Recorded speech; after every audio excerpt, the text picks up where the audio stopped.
part of your development process. Okay. Now, what are the differences between the superconscious, the subconscious, and conscious mind? Okay, so these are my definitions that I will give you. It doesn't mean to say that it's a definition that you've seen everywhere else, but this is my definition in order to illustrate something so it's easy to understand. Okay, it's a way, it's not the way. So if you imagine this here, we'll say it's a 3 layers. So if you imagine this here, put it out here, is you as your conscious mind. So this is the part that holds your everyday thoughts. This is the part that sort of tells you it's time to get up, time to get out of bed, time to do this, time to do that. We'll call that the logical thinking process. Okay. Now that part of you can hold a few thoughts at a time before it becomes distracted or doesn't particularly, or it forgets or it moves on. You know, this is the busy part of you. So the conscious aspect of you will be kind of quite busy. It's doing stuff. Now this part behind, so we'll call this a part behind. So you've got this up front and you've got this behind. Now, what this is an element of, hang on, let me just see which layers you are the subconscious. So we'll call this the subconscious, okay? So what this does is power into the conscious mind. So this part of you is an all-knowing part of you to a certain extent, and this part has a much wider awareness than your conscious mind. So what it does is it follows instruction. So the instruction may be, let's say for instance, early in your life, you saw a tall man in a green jumper, and he went boo to you as you, I don't know, you were playing when you were 3 years old or something. And he came up, tall man in a green jumper, went boo, frightened the life out of you. Okay, so the subconscious then takes in the instruction, tall man in green jumper, show fear. So then when you're 33 and you're walking down the street and along in the opposite direction comes a tall man in a green jumper and you think, oh, he's very unsettling, something about him that I don't like, what your subconscious doing is firing the instruction into your conscious mind, danger, avoid. Now, logically, that doesn't make sense because you're now 33 and a tall man in a green jumper who happens to be minding his own business walking past you, isn't so scary, or isn't scary at all to you as your adult self. But what it's done is trigger the instruction that sat in the subconscious for 30 years. So your development process and what you're doing within that is tidying aspects of this world, subconscious, that powers into your conscious being. It's tidying some of the things that you no longer need. Now, some of those things come up in a way that's quite spontaneous, and for others, it's something that you search for. The more you search for that information in terms of sitting still, and for instance, given that example, which is you see the man in the street walking towards you in the green jumper and you suddenly feel uneasy, is to rather than react to the emotion, go, whoa, I need to avoid him, is to ask yourself, why do I need to avoid him? What is this about? Is this about me or an actual element of danger? So you're then able to see the difference to some extent, between insight and imagination, because it's your imagination, for instance, that this man is scary. It's not your insight, because it's powering it in from the subconscious based on an old emotion that you no longer need.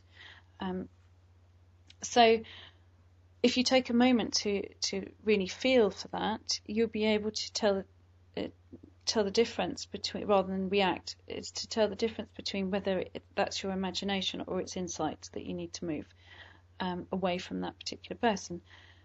Now, in that situation, it's an old fear processing. Now, what happens is, quite often, it's just simply in the acknowledgement. So healing occurs when something is acknowledged within the psyche. So what you're doing then is you're bringing this subconscious part into your conscious awareness and reconciling the two energies. So you, as your 33-year-old adult self, says, oh, that's an irrational fear. It's absolutely fine. It's just based on something, an old memory, and that energy has now been acknowledged and it's moved through. So then what do you find? The next man, tall man you see in a green jumper, it's all okay. Okay? Now, the superconscious, so to define, so you've got your conscious world, your subconscious, which is the part of you that kind of follows instruction and it powers instruction through into your conscious mind, but it's also a source point of your intuitive thought processes. Okay, so if this needs tidying and it's not very tidy, you will find it a little bit tricky at times to tell the difference between insight and imagination, because you have to decipher the two very quickly. Now, the way to be able to do that, whilst you're getting used to it, is to notice as to whether the emotion comes from your headset, from your head, or immediately from the body, which way round it is. If you feel it as immediately from the body, often it is an element of insight to a certain extent, because your psyche is responding to something that's powering into here. When you mix it with the logical senses, what tends to happen is either the energy becomes heightened or it sinks. So what you're then doing is figuring whether it's a real thing to be afraid of or an imaginary thing to be afraid of, depending on whether you get an up or a down.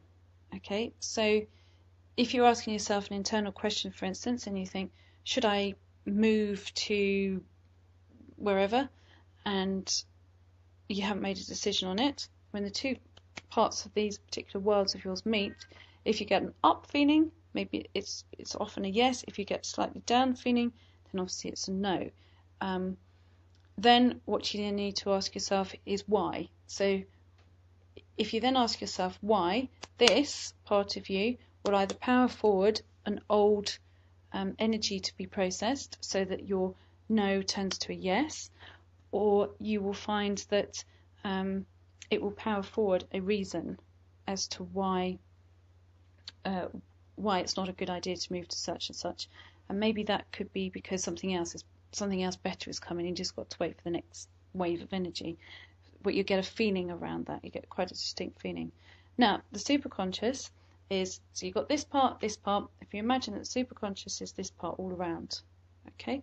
So this part that's all around is the part that's joined to everything, and that's where you filter your information through. So you filter your information from this part into this part, which is subconscious, into your conscious world. Okay? I hope that makes sense. I haven't given it in a way that overcomplicates it. It can be quite a complicated subject area. I hope that's made it easy enough. Okay, next question. Oh, this is good.